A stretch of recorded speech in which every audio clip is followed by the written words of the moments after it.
one intervened on.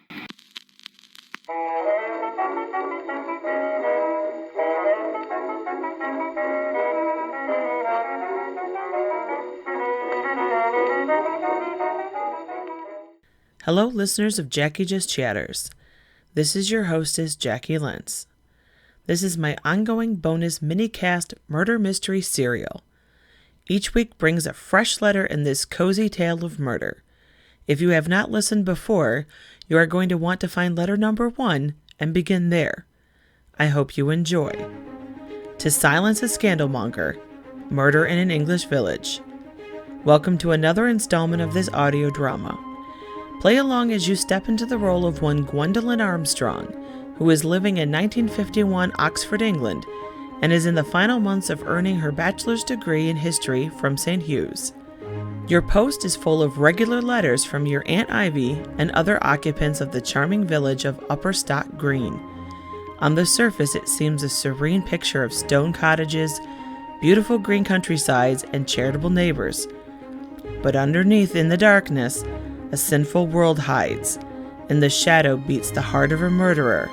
By the time the last letter arrives, can you identify the killer?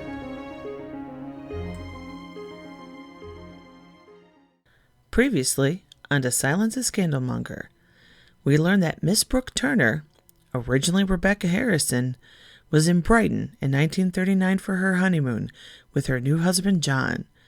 While celebrating their marital bliss, Rebecca claims to have returned to their hotel room to find John dead, and the local doctor pronounces the cause heart failure. This does not stop vicious rumors of murder from taking hold in Mrs. Harrison's home village, eventually causing her to change her identity and flee. Constable Freddie also compiled a list of suspects who, according to the local doctor, take digitalis for heart ailments. The list includes Mrs. Fernsby, Mr. Palmer, and Mr. Gastrell. Finally, Freddie was able to confirm that young Iris Bailey and Silas Palmer did have a baby out of wedlock, Iris delivering at a cottage hospital hidden from prying eyes up north. So many secrets for such a small village. Are one of these the reason Aunt Ivy was silenced? Let's join this week's adventure, shall we? A letter to Gwen from Mrs. Owens. 3rd of June, 1951, Rabbit Hill Cottage, Upper Stock Green, England. Hello, Gwendolyn. I hope this letter finds you strong in health and hearty in spirit. I've just returned from Sunday services. Reverend Fernsby gave a very impassioned sermon on forgiveness and the fallibility of man. He assuredly knows a great deal about the topic to preach about it. Your aunt would have laughed until she fell out of the pew had she been there. I missed having her next to me to giggle over it with. A very odd thing happened as I was leaving church. Mrs. Fernsby cornered me in the churchyard. I was almost out of the cemetery when she started the conversation with the usual pleasantries, but she was as nervous as a cat in a room full of rocking chairs. Eventually, she moved the conversation to the same theme of forgiveness that the good Reverend had sermonized. She was beating about the bush so badly, I suspected we would be there until the following Sunday at the pace she was going. If I didn't get home before the sunset, my roast was going to be as dry as a bone, so I finally told her to get to the point. I never used to be so bold. I think it is all the years in service to your aunt. It has rubbed off on me.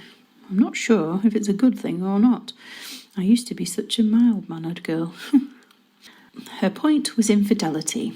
It seemed that your aunt had approached her about the affair that was going on between her husband and our innocent-looking Miss Berrycloth.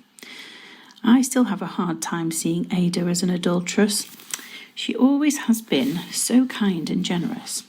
I remember once when I had a terrible cold and cough that put me in bed for days.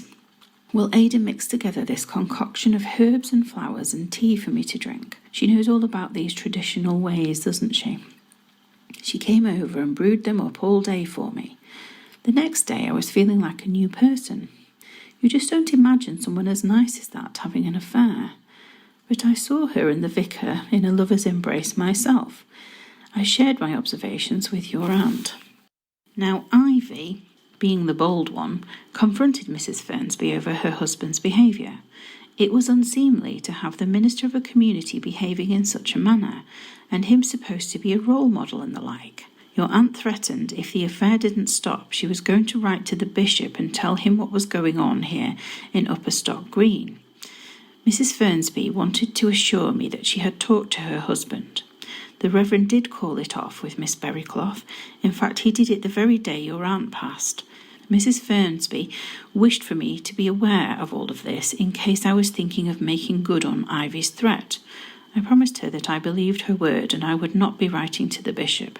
I think your aunt was going a bit far with that threat, but I've learned when to keep my own counsel with your aunt. While walking home, Mrs. Bailey fell into step with me, and she shared what her husband had told her this morning over their breakfast. It seemed that last night at the Quivering Leaf, your Mr. Davies and Constable Allen were having strong words. The constable did not like that Mr. Davies was putting his nose into things that were not his concern, and Mr. Davies didn't think that Freddie had the right to make himself judge and jury on what was and wasn't his concern. They almost came to blows. Thankfully, Mr. Gibson stepped in and sent them to opposite corners to cool off. Goodness, with all this important news, I almost forgot to address what you asked about in your letter. You wanted to know if I saw anyone out and about while I was going to Clark's Ladies' Goods and the pub the morning of your aunt's passing. I have given it some thought. This is the best of my recollection. I may have missed some things, mind you. I was a bit distracted about my brassiere situation and trying not to be seen by anyone. I do remember seeing Miss Turner outside the post office picking up a newspaper as I rounded the corner. While I was walking the high street, I saw Ada Berrycloth. I didn't call out, which I normally would have, but as I said, I was trying not to be seen. Thankfully, she didn't call out to me. She was pretty focused. She looked as if she was heading towards the churchyard. After I left Clark's and arrived at the back of the Quivering Leaf, I did see Mrs. Gastrell. She was just leaving with her package of meat, and we nodded politely towards each other. She didn't stop to chat. She seemed to be in a hurry herself, and I didn't try and engage her in conversation. She usually has little of interest to say, which is surprising for someone who lives in such a fine house. I would expect her to be clever, but I find her rather dull.